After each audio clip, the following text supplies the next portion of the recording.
Low carb for today's video, mga kaibigan. Ibalik ko sa low carb. Sana kayanin ko na ulit. Kasi, pag may mga bisita kasi ako dito sa bahay, natutokso ako, kaya bumabalik yung katawan natin sa dati.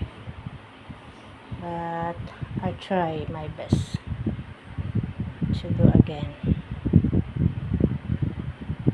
2 egg, 2 fish, and 1 eggplant, and black coffee. Yan.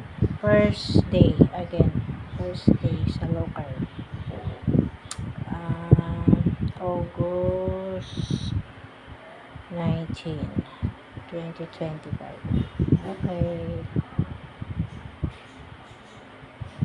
Sana kayanin. Bye guys.